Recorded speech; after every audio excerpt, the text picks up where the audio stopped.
Bienvenidos a Capricornio Nocturno. La Torre Oscura 3. Las tierras baldías. Autor Stephen King. Un montón de imágenes rotas en las que pega el sol, y el árbol muerto no da refugio, ni el grillo alivio, ni la piedra seca sonido de agua. Solo hay sombra bajo esta roca roja. Ven a la sombra de esta roca roja y te mostraré algo distinto de tu sombra de la mañana que avanza tras de ti, o de tu sombra del atardecer que se alza a tu encuentro. Te mostraré el miedo en un puñado de polvo. T.S. Eliot, La tierra baldía.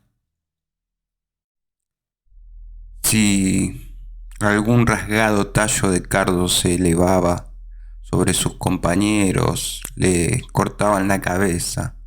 Los gachos tenían celos, sino ¿qué hizo esos agujeros y desgarrones en las ásperas hojas de césped del embarcadero, aplastadas como para frustrar toda esperanza de verdor?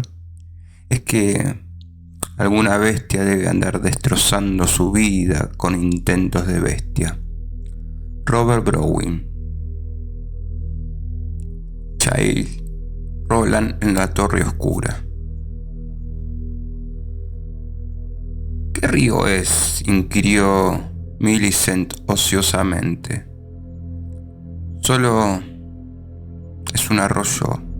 Bueno, quizás un poquitín más que eso. Se llama Waste. ¿De veras? Sí, dijo Winifred. Así se llama. Robert Aickman, la mano enguantada. Libro 1. Shake. Miedo en un puñado de polvo. Capítulo 1. Oso y hueso. 1. Era la tercera vez que disparaba con munición real y la primera vez que lo hacía sacando de la pistolera que Roland había confeccionado para ella. Disponían de munición en abundancia. Roland había traído más de 300 cartuchos desde el mundo en que Eddie y Susana Dean habían vivido sus vidas hasta el momento de ser invocados, pero tener munición en abundancia no significaba que pudieran malgastarla, sino todo lo contrario. Los dioses no veían con buenos ojos a los derrochadores. Roland había sido educado en esta creencia, primero por su padre y luego por Kurt, su mayor maestro, y aún la mantenía. Tal vez aquellos dioses no castigaran de inmediato, pero tarde o temprano habría que cumplir la penitencia. Cuanto más larga la espera, mayor sería la pena. De todos modos, al principio no habían necesitado munición real. Roland llevaba años disparando, muchos más de los que la mujer morena de la silla de ruedas hubiera podido imaginar. Al principio la corregía observando sencillamente cómo apuntaba y disparaba sin bala contra los blancos que él le preparaba. La mujer aprendía deprisa. Tanto ella como Eddie aprendían bastante rápido. Tal como Roland había sospechado, los dos eran pistoleros natos. Aquel día, Roland y Susana habían llegado a un claro a menos de un par de kilómetros del campamento que desde hacía casi 2 meses era su hogar en los bosques. Los días venían transcurriendo con dulce semejanza. El cuerpo del pistolero se iba curando mientras Eddie y Susana aprendían lo que el pistolero tenía que enseñarles: cómo disparar, cómo cazar, cómo destripar y limpiar lo que habían matado, cómo tensar primero las pieles de sus presas y cómo secarlas y curtirlas luego, cómo utilizar todo lo que se pudiera utilizar de forma que ninguna parte del animal quedara desaprovechada, cómo encontrar el norte por la vieja estrella y el este por la vieja madre, cómo escuchar al bosque en que entonces se encontraban, 100 kilómetros o más al noreste del mar occidental. Aquel día Eddie se había rezagado y el pistolero no se sentía preocupado por ello. Las lecciones que se recuerdan por más tiempo, Roland no lo ignoraba, son siempre las que uno aprende por sí mismo. Pero la que había sido siempre la lección más importante, aún la seguía haciendo. Cómo disparar y cómo acertar todas las veces a lo que uno disparaba. Cómo matar.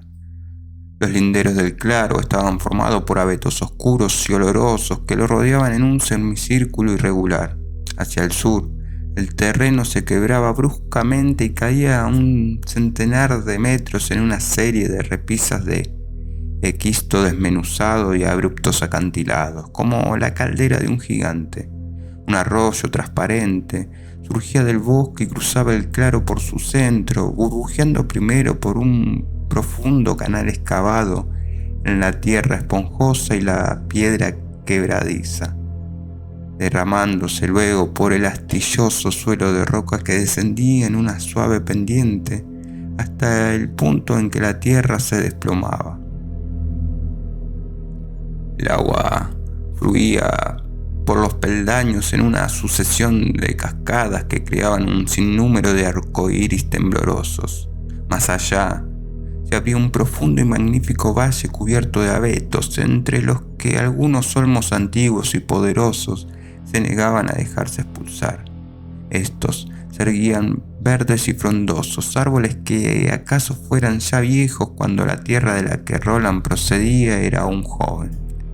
El pistolero no advirtió ningún indicio de que el valle hubiera ardido jamás, aunque suponía que en un momento u otro debía de haber atraído el rayo. Pero tampoco eran los rayos el único peligro. En alguna época remota había vivido gente en aquel bosque durante las últimas semanas. Roland había visto sus restos en más de una ocasión. La mayoría eran objetos primitivos, pero entre ellos se encontraban fragmentos de alfarería que solo podían haberse cocido al fuego, y el fuego era un elemento maligno que se deleitaba en escapar de las manos que lo creaban. Sobre este panorama de libro ilustrado se combaba un intachable cielo azul por el que algunas cornejas volaban en círculos a varios kilómetros de allí, graznando con sus antiguas y herrumbrosas voces. Parecían inquietas, como si amenazara tormenta, pero Roland había olfateado el aire y no había lluvia en él. A la izquierda del arroyo se alzaba un peñasco. Roland había colocado sobre él 6 lascas de piedras. Todas estaban profusamente moteadas de mica y bajo el tibio sol de la tarde relucían como lentes. La última oportunidad, avisó el pistolero. Si la pistolera te resulta incómoda, aunque sea en lo más mínimo, dímelo ahora. No hemos venido aquí a malgastar balas. La mujer le dirigió una mirada sardónica y Roland creyó ver por un instante a Deta Walkers en su interior, como un guiño arrancado por un sol brumoso a una barra de acero. ¿Qué harías si me resultara incómoda y no te lo dijera?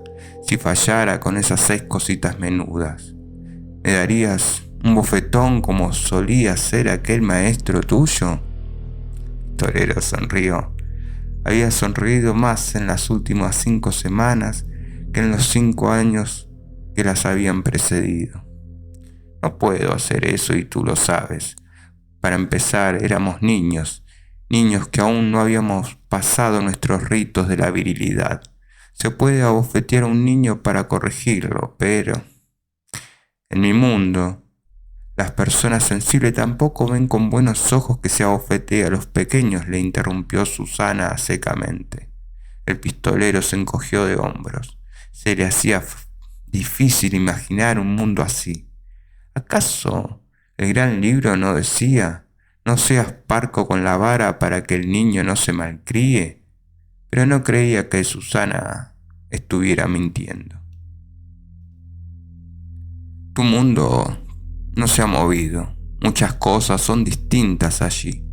¿Acaso no lo vi con mis propios ojos? Supongo que sí. En todo caso, Eddie y tú no sois niños. No estaría bien que os tratara como si lo fuerais. Y si hicieran falta pruebas, los dos las habéis pasado. Aunque no lo dijo, pensaba en lo sucedido en la playa cuando Susana había enviado al infierno a 3 de aquellas langostrosidades antes de que se pudieran hondarle los huesos a Eddie y a él. Vio que ella respondía con una sonrisa y pensó que quizás estuviera recordando el mismo episodio. ¿Qué vas a hacer si la cago en todos los tiros? Te miraré. Creo que será suficiente. Ella sopesó estas palabras y al final asintió. Podría ser. Probó de nuevo la canana. Le cruzaba el pecho casi como una sobaquera, una disposición que Roland concebía como un abrazo de estibador y parecía bastante sencilla, pero habían hecho falta varias semanas de intentos y errores y muchos retoques y adaptaciones para que quedara a la perfección. El cinto y el revólver que asomaba su gastada empuñadura de sándalo por el borde de la antigua pistolera engrasada habían pertenecido en otro tiempo al pistolero. La pistolera había colgado sobre su cadera derecha. Roland había necesitado buena parte de aquellas 5 semanas para llegar a admitir que nunca más volvería a colgar allí. Gracias a las langostrosidades, ahora era estrictamente un pistolero zurdo. Bueno, ¿cómo te sienta?, volvió a preguntar. Esta vez Susana se rió de él. Roland, esta podrida pistolera es todo lo cómoda que puede llegar a ser. Ahora, ¿quieres que dispare o vamos a quedarnos a escuchar cómo cantan las cornejas allá arriba? El pistolero sintió hormiguear bajo su piel los deditos agudos de la tensión y supuso que a veces Cole habría sentido lo mismo tras su fachada imperturbable y ceñuda. Quería que fuera buena. Mejor dicho, necesitaba que fuera buena, pero demostrar abiertamente cuánto lo quería y lo necesitaba podía conducir al desastre. Repíteme otra vez la lección, Susana. Ella suspiró con fingida exasperación, pero mientras hablaba se le borró la sonrisa y su rostro oscuro y hermoso se puso solemne. Y de sus labios el pistolero volvió a oír el antiguo catecismo renovado en su boca. Nunca había esperado oír aquellas palabras a una mujer. Qué naturales sonaban, pero qué extrañas y peligrosas también. No apunto con la mano. La que apunta con la mano ha olvidado el rostro de su padre. Apunto con el ojo, no disparo con la mano. La que dispara con la mano ha olvidado el rostro de su padre. Disparo con la mente, no mato con las pistolas. Se interrumpió y señaló las piedras refulgentes de mica colocadas sobre el peñasco. De todos modos, no voy a matar nada, solo son pedacitos de roca. Su expresión un poco altanera, un poco traviesa, daba a entender que esperaba que Roland se exasperase con ella. Pero Roland se había encontrado donde ella se encontraba ahora. No había olvidado que los aprendices impertinentes y dados a morder precisamente descubierto en su interior una capacidad inesperada. Sabía enseñar, más aún, le gustaba enseñar y de vez en cuando se sorprendía preguntándose si a Cole le sucedía lo mismo. Sospechaba que sí. En aquel momento, otras cornejas empezaron a graznar roncamente. Ahora, desde el bosque situado a sus espaldas, una parte de la mente de Roland se dio cuenta de que estos nuevos graznidos eran agitados y no meramente bulliciosos. Sonaban como si hubiera algo asustado como si algo hubiera asustado a los pájaros, haciéndoles abandonar lo que estuviesen devorando. Pero tenía cosas más importantes en que pensar que en lo que hubiera podido asustar a una bandada de cornejas, así que se limitó a registrar el dato y volvió a concentrar su atención en Susana. Comportarse de otro modo con un aprendiz era como pedir un segundo mordisco, esta vez menos juguetón. ¿Y de quién sería la culpa? ¿De quién sino del maestro? ¿Acaso no estaba entrenándola para morder? ¿Acaso no se estaban entrenando los dos para morder? ¿No consistía en eso ser un pistolero una vez eliminadas las severas frases del ritual y apagadas las férreas notas de gracia del catecismo? ¿Acaso no era él o ella un halcón humano entrenado para morder a la voz de mando? No, replicó, no son piedras. Ella enarcó un poco las cejas y empezó a sonreír de nuevo al ver que Roland no iba a estallar como a veces hacía cuando ella se mostraba lenta o impertinente. Sus ojos volvieron a adquirir aquel destello burlón de sol sobre acero que él relacionaba con Deta Walker. Ah, ¿no? Tono provocativo era un amistoso, pero a él le pareció que se volvería malintencionado si se lo permitía. La mujer estaba en tensión, alerta, medio enseñando ya las garras. No lo son, repitió devolviéndole la burla. También su sonrisa empezó a regresar, pero era dura y desprovista de humor. Susana, ¿te acuerdas de los blancos hijueputas? La sonrisa de ella empezó a desvanecerse. Los blancos hijueputa de Oxford Town. La sonrisa se borró por completo. ¿Recuerdas lo que los blancos hijueputa os hicieron a ti y a tus amigos? Aquella no era yo, protestó Susana. Aquella era otra mujer. Sus ojos adquirieron una expresión hosca y apagada. Roland detestaba aquella expresión, pero al mismo tiempo se sentía encantado con ella. Era la expresión perfecta, la que anunciaba que las astillas estaban ardiendo bien y que los leños más grandes no tardarían en prender. Sí, que lo eras. Te guste o no, eras Odetta Susana Holmes, hija de Sarah Walker Holmes. No tú como eres ahora, sino tú como eras. ¿Recuerdas las mangueras contra incendios, Susana? ¿Y los dientes de oro? ¿Recuerdas cómo los veías mientras utilizaban las mangueras contra ti y tus amigos en Oxford? ¿Y cómo los veías brillar cuando se reían? Todas estas cosas y muchas otras se las había contado a ella a lo largo de muchas noches mientras se consumía la hoguera del campamento.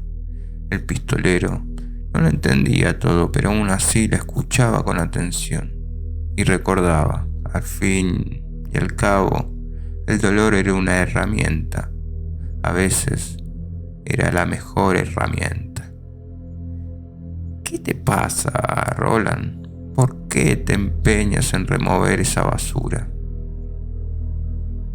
Ahora los ojos hoscos lo contemplaban con un brillo peligroso. Le recordaban los ojos de Alan cuando el bonachón de Alan se enfurecía por fin. Esas piedras de allá son aquellos hombres, dijo Roland con voz suave. Los hombres que te encerraron en una celda y dejaron que te ensuciaras encima. Los hombres de los garrotes y los perros. Los hombres que te llamaban negra de mierda. Las señaló con el dedo, desplazándolo de izquierda a derecha. Aquel es el que te pellizcó los pechos y se rió. Aquel es el que dijo que tendría que comprobar que no llevaras nada escondido dentro del culo. Aquel es el que dijo que eres un chimpancé con un vestido de $500. Aquel es el que no cesaba de pasar la porra sobre las radios de tus sillas de ruedas hasta que creíste que aquel sonido iba a volverte loca. Aquel es el que llamó rojillo maricón a tu amigo León. Y el del extremo, Susana, es Chatmort. Ahí, esas piedras, esos hombres. Ella había empezado a respirar con rapidez y su pecho se alzaba y caía en veloces sacudidas bajo la canana del pistolero con su pesada carga de balas.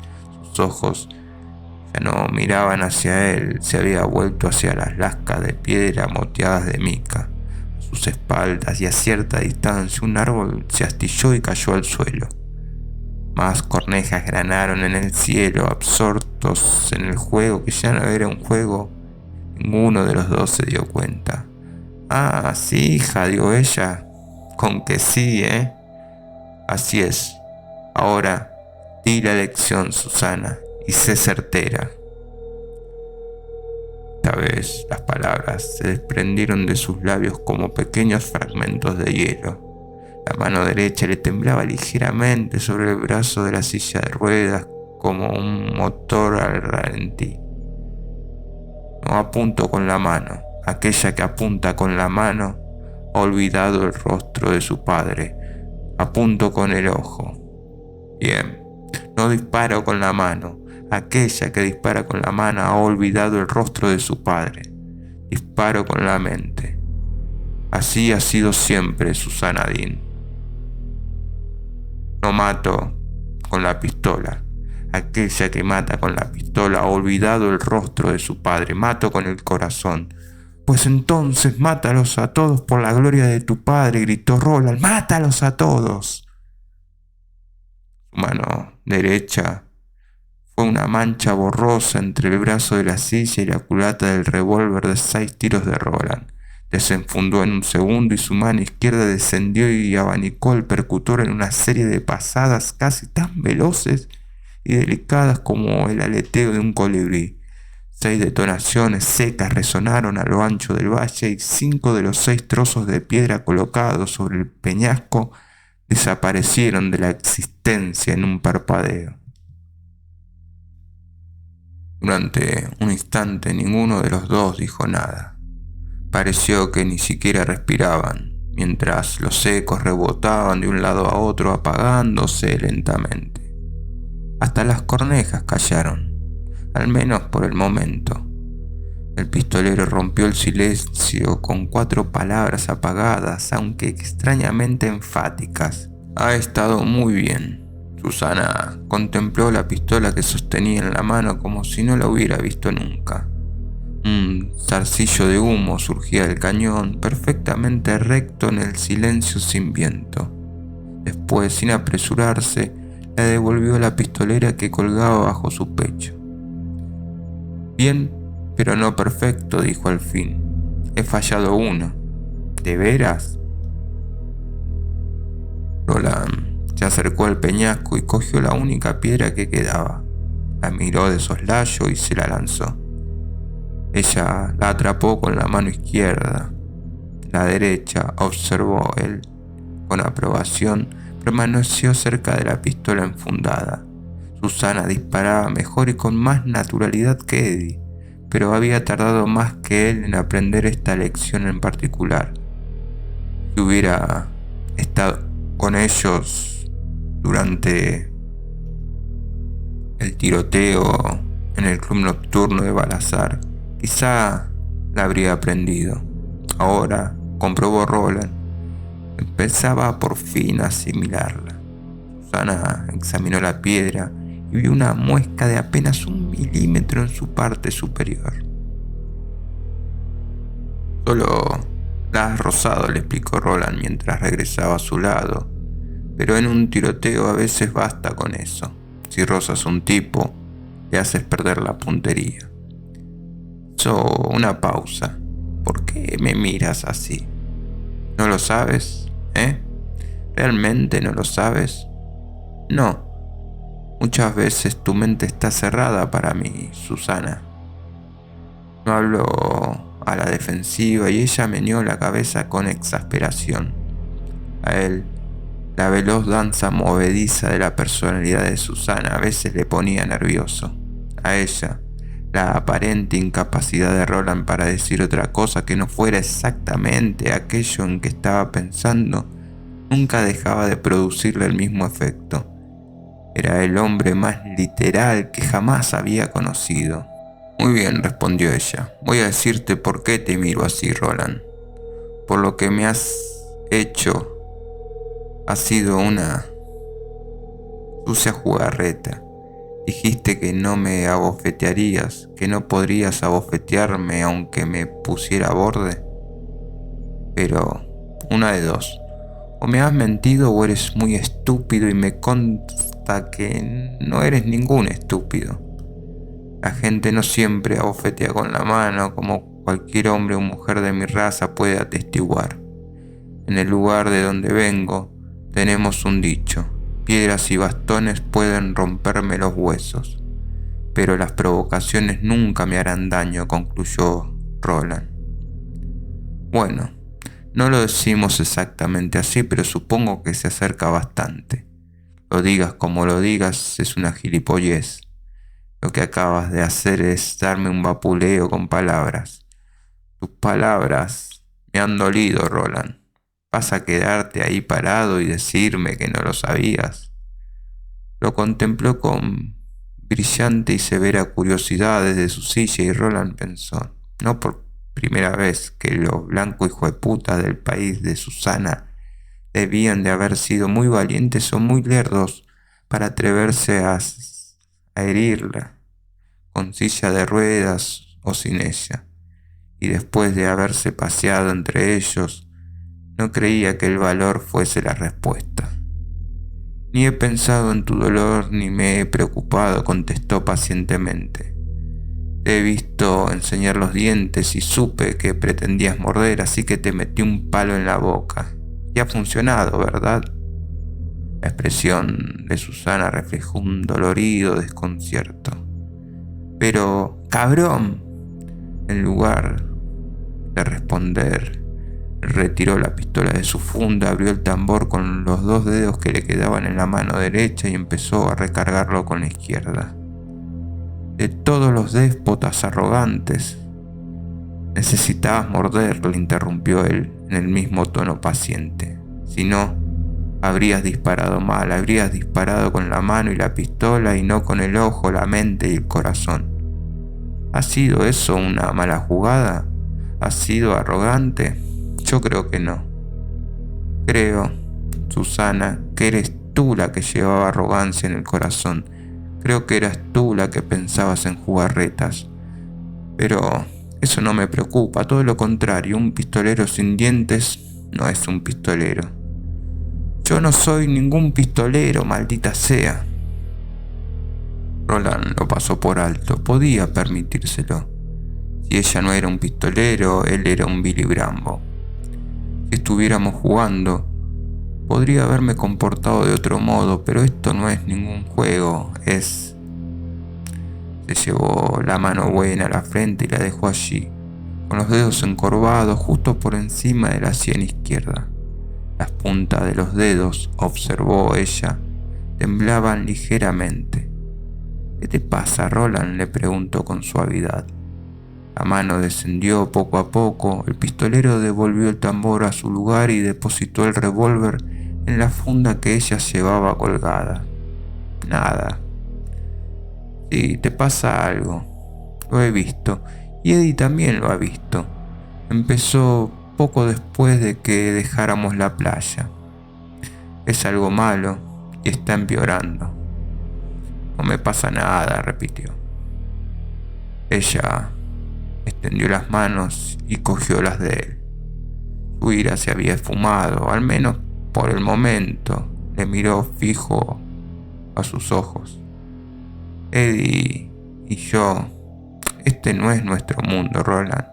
Aquí moriríamos sin ti. Tenemos tus pistolas y sabemos utilizarlas. Tú nos has enseñado a hacerlo bastante bien, pero aún así moriríamos. Nosotros dependemos de ti. Así que, cuéntame, ¿qué anda mal? Deja que intente ayudarte. Déjanos que intentemos ayudarte. Roland nunca había sido un hombre que se comprendiera a sí mismo en profundidad, ni siquiera se interesaba por ello. La idea de reflexionar sobre sí mismo, no hablemos ya de analizarse, le resultaba ajena. Su estilo consistía en actuar, consultar rápidamente sus procesos interiores del todo misteriosos y a continuación actuar. De todos ellos, él era el producto más perfecto, un hombre cuyo núcleo profundamente romántico estaba encerrado en una caja brutalmente sencilla hecha de instinto y pragmatismo. En aquel momento, dio una de esas fugaces miradas a su interior y decidió contárselo todo a Susana. ¿Le pasaba algo? Oh, sí, no cabía la menor duda. Algo andaba mal en su mente. Algo tan sencillo como su naturaleza y tan extraño como la vida fantástica y vagabunda a la que esa naturaleza le había empujado. Abrió la boca para decir: voy a explicarte lo que anda mal, Susana, y te lo explicaré con solo 3 palabras. Estoy volviéndome loco. Pero antes de que pudiera empezar, otro árbol se desplomó en el bosque con un gran estrépito rechinante. Este había caído más cerca y esta vez no estaban profundamente absortos en una lucha de voluntades disfrazada de elección. Los dos lo oyeron. Los dos oyeron el agitado graznar de cornejas que resonó a continuación. Y los dos se dieron cuenta de que el árbol había caído cerca de su campamento. Susana se había vuelto en la dirección del ruido, pero enseguida sus ojos grandes y consternados se posaron en el rostro del pistolero. ¡Eddie!, exclamó.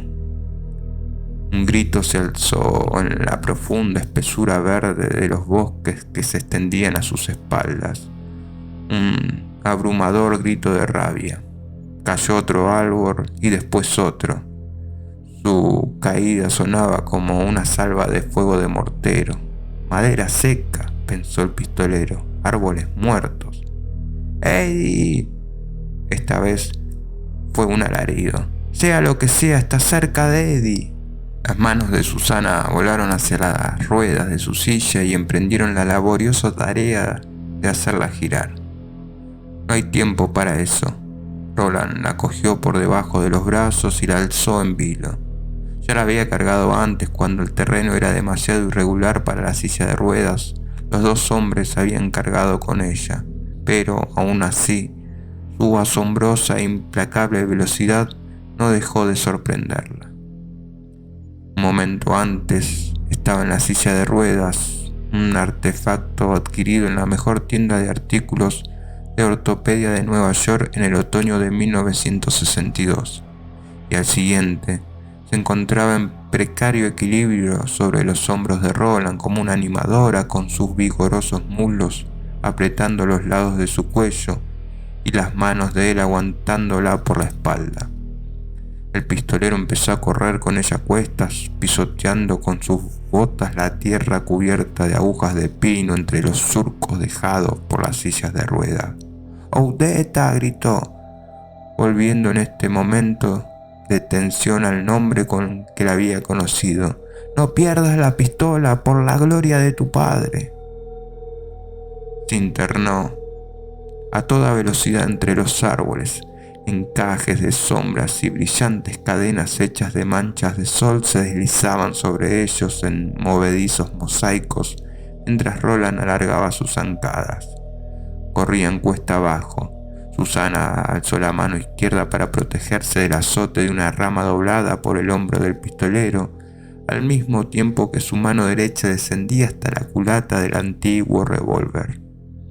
1,5 kilómetros, pensó. ¿Cuánto se tarda en recorrer 1,5 kilómetros al paso que lleva?